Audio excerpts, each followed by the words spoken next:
तो चलिए बच्चों, आज के लेक्चर में हम समझेंगे कि कंसंट्रेशन टर्म्स, जो अलग अलग टर्म्स हैं हमें +1 में सीखनी है, जो पूरी केमिस्ट्री में यूज़ होती हैं कंसंट्रेशन मेजर करने के लिए।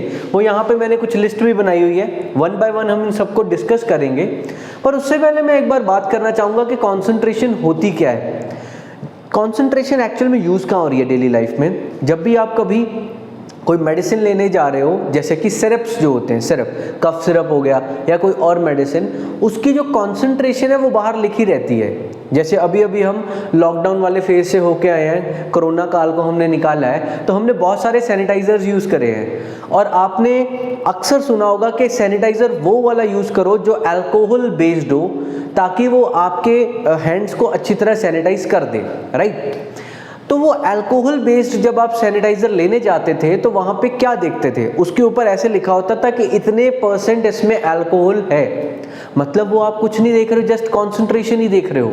क्यों? क्योंकि वो सैनिटाइजर पूरा एक सॉल्वेंट से भरा हुआ है और उसमें अल्कोहल थोड़ा सा मिक्स करा है एज अ सॉल्यूट। अब ये सॉल्यूट क्या होता है, सॉल्वेंट क्या होता है, और ये सारी जानकारी हम अभी बात करते हैं। वैसे ही आपने 9th में पढ़ा हुआ है, पर एक बार रिवाइज कर लेते हैं और शुरू से स्टार्ट करते हैं। चलाइए।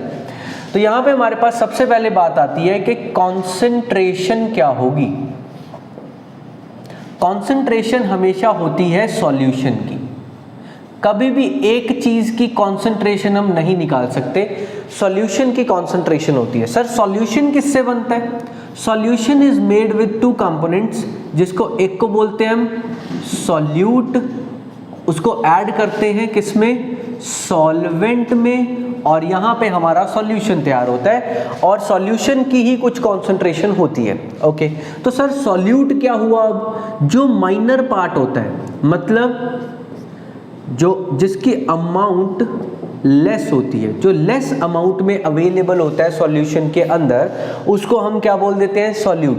और जो मेजर होता है, मेजर इन द सेंस कि जिसका अमाउंट लार्ज होता है, लार्जर इन अमाउंट होता है, उसको हम सॉल्वेंट बोल देते हैं। बहुत सिंपल है। तो एक एग्जांपल लेके डिस्कस कर ले ताकि पूरा ही क्लियर हो जाए एकदम से। तो अगर मैंने 1 गिलास पानी लिया है, ओके, और इस 1 गिलास पानी के अंदर मैंने 1 2 3 लेमन, गर्मी बहुत है ना, तो 3 लेमन मैंने बीच में निचोड़ दिए। ठीक है, अब आप क्या कहोगे, सर ये जो पानी है, क्या अब ये जब इसमें अब मैंने 3 नींबू निचोड़ दिए हैं, क्या ये अब पानी रह गया है? It is water? No sir, it is lemon water. अब लेमन वाटर से क्या मतलब है? सर अब ये सॉल्यूशन हो गया है, 2 चीजें आपस में मिक्स हो गई हैं। क्या आपको समझ में आया सॉल्यूशन क्या है? जब 2 चीजें आपस में मिक्स हो जाती हैं उसको सॉल्यूशन कहते हैं। डन। अब इस सॉल्यूशन में 2 जाने हैं, लेमन जूस है, मतलब नींबू का रस, और दूसरा पानी। नींबू का रस आपने देखा बहुत कम होगा पानी के मुकाबले, वो तो कुछ बूंदों में निकलता है ना, राइट।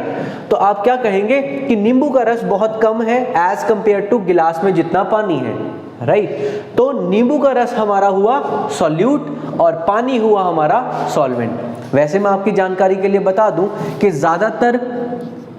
ज्यादातर के हर बार 99.9% वाटर जो होता है वो क्या रहता है, सॉल्वेंट ही रहता है। क्योंकि वाटर को एक अवार्ड मिला हुआ है, कौन सा, यूनिवर्सल सॉल्वेंट का अवार्ड मिला हुआ है। मतलब इसको दुनिया का सबसे सर्वोत्तम सॉल्वेंट बोला गया, क्योंकि इसमें हर एक चीज मिक्स हो जाती है, हर एक चीज को ये तोड़ देता है, इसमें डिसोसिएशन पावर बड़ी स्ट्रांग है।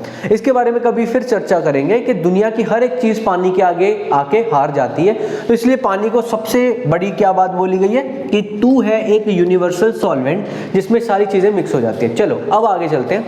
मैं यहाँ पे आपको अभी हमने क्या तैयार करा, लेमन वाटर, नींबू पानी तैयार करा है, और आप देख रहे हो अपने 1 गिलास में 3 नींबू डाल दिए, राइट। और जब आपने इसका सिप लिया तो एकदम से खट्टा लगा। तो आप बोलोगे सर मुझे बहुत खट्टा लग रहा है, इसमें मुझसे ज्यादा नींबू डल गए हैं। मैंने 1 नींबू डालना चाहिए था, मैंने इसमें कितने नींबू डाल दिए, 3। तो दैट मीन्स आपने ये क्यों नहीं बोला कि मैंने पानी कम डाला है, आपने ये बोला कि मैंने नींबू ज्यादा डाला है। मतलब आप उस सॉल्यूशन का, नींबू पानी के खट्टा होने की जिम्मेवारी पूरी की पूरी किसको दे रहे हो? लेमन को। लेमन क्या था? सॉल्यूट था, जो कम होता है वो सॉल्यूट होता है। दैट मीन्स सर यहां से दिमाग में बात आ रही है कि ये नींबू पानी कैसा बनेगा, कम खट्टा होगा या ज्यादा खट्टा होगा, पीने लायक होगा या नहीं पीने लायक होगा, इस पूरे की रिस्पॉन्सिबिलिटी सॉल्यूट के ऊपर आ रही है। क्योंकि जो भी इस गिलास को पिएगा वो एक बात बोलेगा, इसमें या तो नींबू कम डाला आपने, अगर आपने कम डाला होगा, वैसे आपने यहाँ पे अभी 3 डाले हैं, तो हर कोई ये बोलेगा कि ये नींबू ज्यादा डाले हुए हैं, समझे? तो मतलब हमने क्या कुल मिला के बात निकाली कि सर जो कॉन्सेंट्रेशन होती है it directly depends upon solute. Solute अगर ज्यादा होगा तो कॉन्सेंट्रेशन भी ज्यादा होगी, और अगर सॉल्यूट कम होगा कॉन्सेंट्रेशन भी कम होगी। सॉल्वेंट का कॉन्सेंट्रेशन की डिग्री में कोई भी फर्क नहीं पड़ता है। क्या मेरी बात समझ में आ रही है? चलिए आगे समझते हैं। अब आपसे नींबू पानी तो बन गया, एक गिलास बना लिया आपने और खट्टा भी बहुत है, तो अब क्या करें? इसका फेंक दें, इसको पिया तो जा नहीं रहा, बहुत खट्टा है। तो आप इसका क्या मुझे उपाय बताएंगे? सर फेंके नहीं, हम इसका क्या करेंगे, हम इसमें पानी ऐड कर देते हैं, तो पानी ऐड करने से थोड़ा ठीक हो जाएगा। तो अब आप क्या कर रहे हो, इसमें और पानी ऐड कर रहे हैं, समझ रहे हैं? इसमें जैसे ही आपने और पानी ऐड करा, मेरी बात जरा ध्यान से समझिएगा, इसको बोलते हैं डाइल्यूट करना। पानी की एडिशन को क्या बोलते हैं? डाइल्यूट करना। आपने पानी और डाला, डाइल्यूट किया ताकि कॉन्सेंट्रेशन कम हो जाए। अब देखिए, मैंने बोला था सॉल्यूट ऐड करोगे मतलब सॉल्यूट इंक्रीज करोगे तो कॉन्सेंट्रेशन इंक्रीज होगी। मतलब कॉन्सेंट्रेशन जो है वो डायरेक्टली प्रोपोर्शनल है सॉल्यूट के, मतलब कॉन्सेंट्रेशन डायरेक्टली प्रोपोर्शनल सॉल्यूट के। सॉल्यूट इंक्रीज करोगे कॉन्सेंट्रेशन भी इंक्रीज हो जाएगी। Very very simple. अच्छा, उल्टा क्या है? ये इनवर्सली प्रोपोर्शनल है सॉल्वेंट के। बड़ी ध्यान से मेरी बात समझना, अगर आप इसमें पानी इंक्रीज कर दोगे सर, खट्टापन कम हो जाएगा, कॉन्सेंट्रेशन कम हो जाएगी। दैट मीन्स कॉन्सेंट्रेशन कम हो जाएगी अगर सॉल्वेंट को इंक्रीज करते हो। ये दोनों आपस में इनवर्सली प्रोपोर्शनल है। तो आपको एक मेजर बात समझ में आई, सर पूरी की पूरी कॉन्सेंट्रेशन सॉल्यूट के ऊपर डिपेंड कर रही है, सॉल्वेंट के ऊपर डिपेंड नहीं करती है। ये मेरी पूरी बात का सार है, समझ रहे हैं? तो इसके बाद हम नेक्स्ट जो फर्स्ट चीज डिस्कस करने वाले हैं वो है हमारी कि हमने फर्स्ट जो टर्म यूज करनी है कॉन्सेंट्रेशन के लिए, जो सबसे ज्यादा इंपॉर्टेंट मानी जाती है, वो है मोलैरिटी। वैसे मैं आपको एक बार मार्क करवा देता हूं कौन कौन से इंपॉर्टेंट टर्म्स हैं जिनको आपने कभी भी भूलना नहीं है। एक है मोलैरिटी, दूसरी है मोल फ्रैक्शन, मास परसेंट भी काफी बार यूज होती है, एंड मोलैरिटी काफी बार यूज हो जाती है, ग्राम पर लीटर कभी कभी यूज हो जाती है। तो ये सब जो टर्म्स है इनको आपने बहुत अच्छे से ध्यान में रखना है। एक बार इसको नोट कर लीजिए। मैं अब फर्स्ट टर्म की तरह स्टार्ट होने लगा हूं, मोलैरिटी। बहुत ध्यान से समझिएगा, इसके ऊपर 5 स्टार ही लगा लेना, बहुत ज्यादा इंपॉर्टेंट है ये, आपको आती होनी चाहिए, समझ गए? तो चलिए एक बार नोट कर लो। तो चलिए आइए हम शुरू करते हैं मोलैरिटी के साथ। फर्स्ट टर्म बहुत ज्यादा इंपॉर्टेंट टर्म है, पूरे ध्यान से समझना। इसकी अगर हम वर्ड्स में लिखें तो इसको बोलते हैं मोल्स ऑफ सॉल्यूट इन पर litre volume of solution. Moles of solute, ध्यान कहां देना है? मोल्स ऑफ सॉल्यूट इन पर लीटर वॉल्यूम ऑफ सॉल्यूशन, ठीक है। अब इसका अगर हम लिखना चाहें तो मोलैरिटी का निकला, मोल्स को हम N से डिनोट करते हैं, मोल्स ऑफ इसके पैर में लिख लेते हैं सॉल्यूट, हर बार नहीं लिखेंगे, फर्स्ट टाइम लिख ले। तो moles of solute upon volume in litres. अब ये वॉल्यूम किसकी ली है आपने? सॉल्यूशन की ली है। अब मेरी बात एक ध्यान से सुनिए, मैंने आपको बताया कि कॉन्सेंट्रेशन जो है वो डायरेक्टली प्रोपोर्शनल है सॉल्यूट के। अभी हमने बात करी कि नहीं? ठीक है। तो हमने हमेशा यही चेक करना है कि अगर आपसे कोई किसी भी कॉन्सेंट्रेशन के बारे में बात करता है, सिर्फ मोलैरिटी को छोड़ के किसी भी कॉन्सेंट्रेशन के बारे में बात करता है, तो आपका एक ही बेसिक फंडा रहेगा। वो क्या होगा, बड़े ध्यान से समझिए कि सॉल्यूशन के अंदर कितना सॉल्यूट है, अगर ये पता लग जाए तो ये कॉन्सेंट्रेशन होती है, बात खत्म। जैसे अगर आपको आपके मार्क्स जानने हैं तो आप क्या बोलते हो कि पेपर कितने मार्क्स का आया था, 100 मार्क्स का, उसमें से मेरे 80 मार्क्स आए हैं, तो पता लगा ना, कंपैरिजन में आया। टोटल नीचे लिखा, ऑब्टेन्ड ऊपर लिखा, समझ रहे? ऐसे ही हमने टोटल क्या होता है, सॉल्यूशन, सॉल्यूशन क्या होता है, सॉल्यूट और सॉल्वेंट से मिलके बनता है, तो हमने सॉल्यूशन नीचे रखा। कॉन्सेंट्रेशन इन सॉल्यूट और सॉल्वेंट में से किस पे डिपेंड कर रही है, सॉल्यूट पे, तो सॉल्यूट को ऊपर लिखा। ये आपको याद रखना है कि न्यूमरेटर में हमेशा सॉल्यूट आना चाहिए और डिनोमिनेटर में सॉल्यूशन आना चाहिए। अगर आप ये दिमाग में रखोगे, सारे के सारे अभी कभी हो गए आपके। देखें एक बार, चलाइए, मैंने ऊपर क्या लिखा है, मोल्स ऑफ सॉल्यूट इन पर लीटर वॉल्यूम ऑफ सॉल्यूशन। ऊपर क्या आया, मोल्स, किसके, सॉल्यूट के। नीचे क्या आया, वॉल्यूम, किसका, सॉल्यूशन का। वेरी सिंपल, समझ रहे हैं? अब इसको हमें, और इसका यूनिट अगर मुझसे कोई पूछे तो ऊपर सर क्या है, मोल्स, और नीचे क्या है, लीटर। मोल्स पर लीटर इसका यूनिट आ गया। वेरी सिंपल, ठीक है। अब इसको थोड़ा और इलेबोरेट करके समझते हैं। इलेबोरेट करके कैसे समझते हैं, अब हमें पता है कि मोल्स का क्या फॉर्मूला होता है, moles is equal to given mass upon molar mass होता है। तो इसको अगर मैं अप्लाई करता हूं तो मोल्स की जगह पे क्या लिखूंगा, गिवन मास अपॉन मोलर मास, ठीक है। और नीचे है volume in litre, volume in litre, तो ये हमारा फॉर्मूला मोलैरिटी का बन सकता है। अब सर बहुत बार ऐसा होता है कि क्वेश्चन में हमें वॉल्यूम लीटर में नहीं दी होती, मिलीलीटर में दी होती है, पर इनकी शर्त क्या है कि वॉल्यूम ऑफ सॉल्यूशन पर लीटर वॉल्यूम ऑफ। अब इन्होंने पक्का कर दिया कि आपको सॉल्यूशन किस में लेना है, लीटर में ही लेना है, पर क्वेश्चन में कई बार ml में दे देते हैं। तो ml को अगर लीटर में कन्वर्ट करना है तो कुछ भी अगर ml में हो, आप उसको डिवाइड करो 1000 से, तो वो किस में बदल जाता है, लीटर में बदल जाता है। तो देखते हैं, अगर हमें पहले तो मोल्स तो ऐसे लिख लेंगे, गिवन मास अपॉन मोलर मास, और वॉल्यूम अगर हमें ml में दी हो तो आपको वॉल्यूम को डिवाइड करना है विद 1000 ताकि वो लीटर में बदल जाए। अब ये 1000 नीचे है तो आपको पता है इसको ऊपर शफल कर देंगे, मैथ्स का बेसिक फंडा है। तो हम इसको इधर नहीं लिखेंगे, हम इसको यहाँ लिख लेंगे। तो ये एक आपका फॉर्मूला बन गया, इसको आप क्या कहेंगे, मोलैरिटी का फॉर्मूला। वेरी वेरी सिंपल, ठीक है। तो जैसे अब ये हमारे स्टेप बाय स्टेप फंडे हैं। बेसिक फॉर्मूला ये है, moles of solute upon volume of solution in litres. अगर आपको मोल्स ना दिए हो तो आप मोल्स निकाल सकते हैं, W अपॉन मोलर मास, मतलब given mass upon molar mass करके। वॉल्यूम लीटर में दिया होना जरूरी है, अगर ml में दिया तो ऊपर 1000 से मल्टीप्लाई हो जाएगा। Very simple. अब आगे की बात एक और समझेंगे। देखिए, यूनिट देख लिया हमने। अगर आपको कभी भी ऐसे दिया जाए,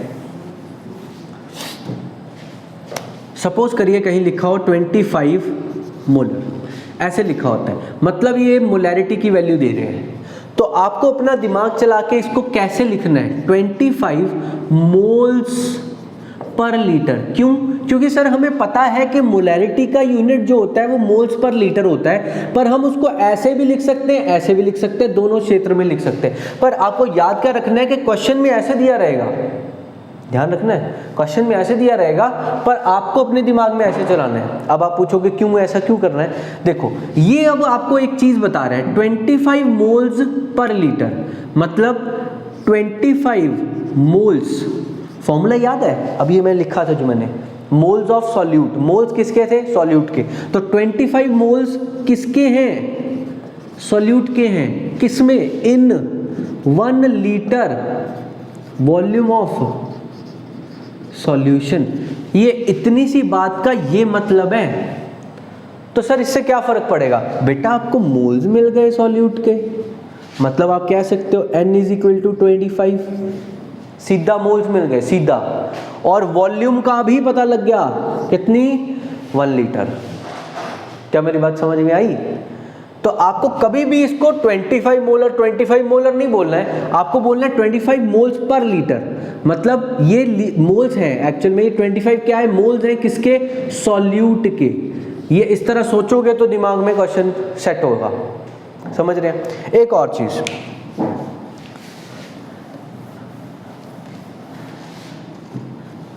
जैसे हमने अगर फॉर्मूला लिखा, एक कंटेनर लिया, कंटेनर के अंदर मैंने ये कंटेनर में मैं मान लेता हूँ कि अभी मेरे पास वॉल्यूम है 1 लीटर, ठीक है, अभी मैंने इतना नहीं भरा है, 1 लीटर इसकी वॉल्यूम है, और इसमें मैंने डाल क्या दिए, सॉल्यूट डाला है, सॉल्यूट के कुछ मोल्स डाले हैं। मेरी बात ध्यान से समझिएगा, सॉल्यूट मान लेते हैं, ये आप इसको मान के चलिए वाटर, कुछ मानेंगे तभी दिमाग में घुसेगा, और इसको मैं बोल लेता हूँ नमक डाला आपने थोड़ा सा, ठीक है। तो अब अगर मैं इसकी कॉन्सेंट्रेशन लिखनी चाहूँ तो मैं क्या लिखूँगा, बहुत सिंपल है सर, मोलैरिटी क्या होगी, moles of NaCl upon volume in litre. Volume आपने 1 लिया है तो 1 लीटर यहाँ पे रख देंगे, डन, ठीक है। तो अगर थोड़ी देर बाद मैंने क्या करा, इसमें पानी ऐड कर दिया। आप ध्यान से मेरी बात सुनना, मैंने इसमें क्या ऐड करा है, पानी ऐड करा है, तो नमक के मोल्स भी बढ़ जाएंगे क्या, नहीं सर, नमक तो थोड़ा डाला मैंने, नमक के मोल्स तो वो ही रहेंगे N, पर बढ़ क्या गया है, पानी, मतलब वॉल्यूम बढ़ गया। अब वॉल्यूम कहाँ पे पहुंच गया है, 2 लीटर पे। अब इसकी दोबारा से कॉन्सेंट्रेशन लिखो, दोबारा से कॉन्सेंट्रेशन लिखी, मतलब ये M2 आ गया, मैं इसको M1 बोल देता हूँ, इसको V1 बोल देता हूँ, ठीक है। अब मोल्स ऑफ सॉल्यूट तो सर मतलब NaCl मोल के तो सेम रहेंगे, क्योंकि इसमें अभी किसी ने नमक नहीं डाला, नमक पहले ही जितना डाला हुआ था उतना ही है, राइट। अब वॉल्यूम इंक्रीज हो गया, मतलब वॉल्यूम 2 लिख दो, V2 लीटर्स, मतलब ये अब एक्चुअल में 2 लीटर्स हो गया, तो हमने V2 बोल दिया इसको। पहले वाला वॉल्यूम क्या था, V1, अब वॉल्यूम क्या है, V2। अब V2 होने के कारण, चेंज होने के कारण इसकी कॉन्सेंट्रेशन भी बदल गई है, पर स्टिल क्या है, मोल्स अभी भी सेम है। पहले भी जितने मोल्स NaCl के थे उतने ही अब हैं। मतलब अगर इसको मैं ऐसे लिखूं, इसको इससे मल्टीप्लाई कर दूं तो ये बन जाएगा M1V1 is equal two moles of NaCl, और इसको लिखूं तो ये बन जाएगा M2V2 is equal two moles of NaCl। बोलो हाँ कि ना। और ये दोनों में क्या है, NaCl के मोल्स और जो कि सेम है, तो मैं इन दोनों को सेम लिख सकता हूं, M1V1 is equal to M2V2। Very very important. और सर ये फॉर्मूला बना कब, जब आपने पानी ऐड करा, और मैंने स्टार्टिंग में ही बताया था कि पानी ऐड करने को डाइल्यूशन कहते हैं। मतलब सर ये फॉर्मूला तभी यूज होगा जब डाइल्यूट किया जाएगा सॉल्यूशन को, तो मतलब ये डाइल्यूशन वाले सम्स में फॉर्मूला अप्लाई होगा, M1V1 is equal to M2V2। M1V1 क्या है, जब आपने अभी और पानी नहीं डाला है तो क्या कॉन्सेंट्रेशन थी, M1, वॉल्यूम कितना था, V1, और जब आपने पानी डाल दिया है तो कॉन्सेंट्रेशन कितनी है, M2, और वॉल्यूम कितनी है, V2। समझे। और ये दोनों सेम क्यों हैं, सेम इसलिए क्योंकि सर ये इक्वल थे मोल्स के। एक्चुअल में इन दोनों को मल्टीप्लाई करोगे, दे आर मोल्स, और मोल्स किसके, सॉल्यूट के। सर आपने पानी डाला, सॉल्यूट की तो कुछ करा ही नहीं था, तो दोनों जगह सॉल्यूट तो सेम होगा ना, जिस कारण से ये दोनों एक दूसरे के इक्वल आ रहे हैं। क्या बात समझ आ रही है। तो it is very very important formula, बहुत बड़े बड़े सवाल आपके चुटकियों में निकलवाएगा। बात समझ में आ रही है, तो इसको फटाफट से नोट करिए। तो चलिए अब हम नेक्स्ट अपनी सेकंड कॉन्सेंट्रेशन टर्म पढ़ने जा रहे हैं, मोल फ्रैक्शन। अब ये मोल फ्रैक्शन क्या है, बड़े ध्यान से उसको समझिएगा। मैंने क्या करा, एक कंटेनर लिया और उस कंटेनर के अंदर दो, अब आपको पता है कि सॉल्यूशन क्या होता है, सॉल्यूशन बनता है दो चीज़ों से, उसको दो चीज़ें चाहिए रहती हैं। तो मैंने दो चीज़ों का नाम, एक का रख लिया A और दूसरे का रख लिया B, और मैंने A कंटेनर में से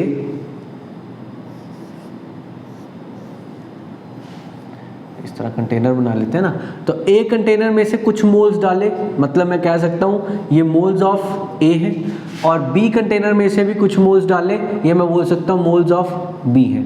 दोनों को डाला और यहाँ पे क्या था, मोल्स ऑफ ए थे और साथ में मोल्स ऑफ बी थे, तो इन दोनों ने मिलके क्या बनाया, यहाँ पे एक सॉल्यूशन क्रिएट करा। ठीक है, अब सर आप इस बार मोल्स क्यों ले रहे हो, क्योंकि टॉपिक का नाम है मोल फ्रैक्शन। अब यहाँ पे मोल की फ्रैक्शन के ऊपर बात करी जाएगी, मतलब आपको, अब आप बोलेंगे सर यहाँ पे सॉल्यूट और सॉल्वेंट क्या है, नहीं पता लग रहा, तो आपको इस चीज़ की चिंता नहीं करनी कि सॉल्यूट और सॉल्वेंट कौन है, बस आपको ये देखना है कि हमें कॉन्सेंट्रेशन किसकी पूछी है। जैसे सपोज करिए वो आपसे पूछा है मोल फ्रैक्शन ऑफ ए, मतलब ऐसे करके लिखेगा, मोल फ्रैक्शन को एक्स से डिनोट करते और साथ में लिखेगा ए। मोल फ्रैक्शन ऑफ ए अगर पूछ लिया तो आपने अपने दिमाग में सोचना है कि सॉल्यूट कौन होगा, ए। ऐसा क्यों, क्योंकि सर उसने पूछा है मोल फ्रैक्शन ए का, मतलब कॉन्सेंट्रेशन ऑफ ए, और कॉन्सेंट्रेशन किस पे डिपेंड करती है, सॉल्यूट पे, तो मतलब कि अब मैंने सॉल्यूट किसको मानना है, ए को, क्योंकि वो कॉन्सेंट्रेशन ए की पूछ रहे हैं। तो आपने यहाँ पे क्या बोलना है, मोल्स ऑफ सॉल्यूट, मतलब ए ऊपर जिसकी कॉन्सेंट्रेशन पूछी होगी उसको यहाँ पे रखना है, नीचे टोटल मोल्स। अब इसको मैं n टोटल लिख देता हूँ।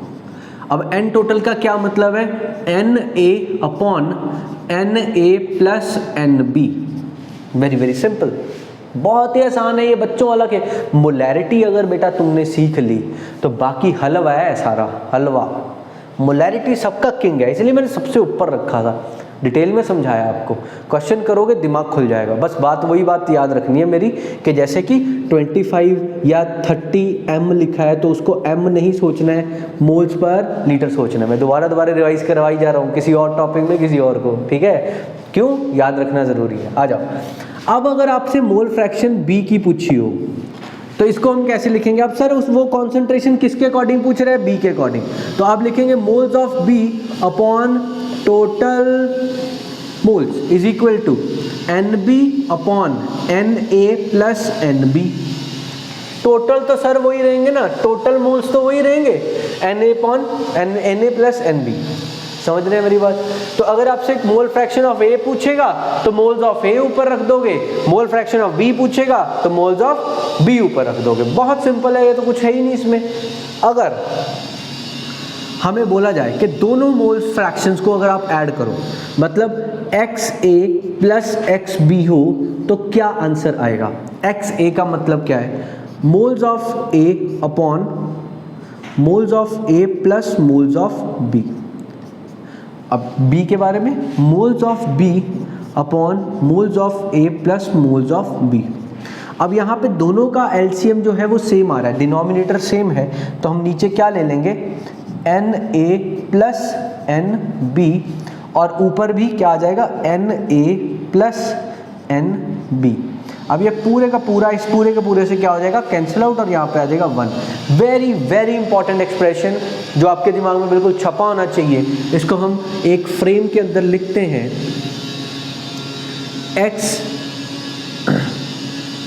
XA plus XB is equal to 1 होगा। और अगर ये यूज़ कहाँ पे होगा, अब अगर आप इसको याद रखते हो तो अगर उन्होंने क्वेश्चन में आपको एक मोल फ्रैक्शन दिया है और दूसरा पूछ लिया है, एमसीक्यूज आते हैं ऐसे, वो क्या चेक कर रहे होते हैं, क्या यही इस लेवल की आपका दिमाग में सेटअप है। तो अगर ये ऐसे सवाल पूछ रहा है आपसे कि एक मोल फ्रैक्शन दे दिया है, XA की वैल्यू आपको दे दी है और B की पूछी है, बहुत सिंपल है, XB क्या आएगा, 1 minus XA, very very simple. और अगर इसी की जगह पे XB की वैल्यू देता तो आप क्या निकाल सकते थे, XA 1 माइनस XB। क्या समझ आ रहा है कि नहीं। तो X क्या है, मोल फ्रैक्शन। अब इसका अगर आपसे कोई यूनिट पूछे कि सर इसका यूनिट क्या होगा, देखते हैं। अब हमने अगर मोल फ्रैक्शन A का निकाला तो ऊपर क्या रखे हैं, मोल्स, ठीक है सर। नीचे क्या रखे हैं, टोटल मोल्स, टोटल है चाहे है तो मोल्स ही है, तो नीचे भी क्या है सर, मोल्स। मोल से मोल कट गया, नो यूनिट, तो मैं इसको थोड़ा साइड पे करके लिख लेते हैं। यहाँ बॉक्स बनाया, मोल फ्रैक्शन यूनिट क्या है, कैपिटल में लिख लेना, नो यूनिट, इसका कोई भी यूनिट नहीं होता है, दिमाग में घुसा लेना, कहीं पेपर में बैठ के ऐसे सोचते रहो क्या था इसका यूनिट, क्या था यूनिट, नहीं याद आएगा। समझ आ गई मेरी बात? तो चलिए इसके साथ ये दो हमने कॉन्सेंट्रेशन टर्म्स करी हैं, इसको आपने अच्छे से नोट कर लेना है। पहले वाली को बहुत अच्छे से प्रैक्टिस करना है, दूसरी वाली तो है ही बहुत आसान है, इसको अगर आपने एक बार अच्छे से समझ लिया तो बन जाएगी बात। अगर मेरी मानो तो आप इस वीडियो को 2 बार ज़रूर अटेंड करिए, क्योंकि इसके बाद आपको कुछ करना ही नहीं पड़ेगा, वो अपने आप आपके दिमाग में बात चली जाएगी जो मैं आपको बताना चाहता हूँ। ठीक है, तो मेन चीज़ जो मोलैरिटी में आपने समझनी है वो होता है मोल्स ऑफ सॉल्यूट इन पर लीटर वॉल्यूम ऑफ सॉल्यूशन। मतलब नीचे वॉल्यूम लीटर में होता है और ऊपर मोल सॉल्यूट का होता है, नीचे वॉल्यूम सॉल्यूशन का होता है, बस। ठीक है, यूनिट कोई पूछे मोल पर लीटर, राइट। और अगर आपको वो M1 V1 M2 V2 वाला अगर फॉर्मूला लगाना हो तो कहाँ पे लगाओगे, जब भी पानी ऐड करा जाएगा, मतलब डाइल्यूशन करा जाएगा। समझ रहे हैं? अगर हम बात करें मोल फ्रैक्शन की, इसमें कुछ मोल्स A के होते हैं, कुछ मोल्स B के होते हैं, ऐड अप करके मोल फ्रैक्शन मतलब एक सॉल्यूशन बनाया जाता है। और मोल फ्रैक्शन निकालना हो A का तो मोल्स ऑफ A ऊपर रखो, नीचे टोटल मोल्स। अगर मोल्स निकालने हो B का, मोल्स ऑफ B ऊपर रखो, नीचे टोटल मोल्स रखो, आंसर आ जाएगा। और XA plus XB is equal to always 1, ये हमने यहाँ पे लिख लिया। कैसे काम आएगा ध्यान रखना। आज के लिए इतना ही, थैंक यू सो मच।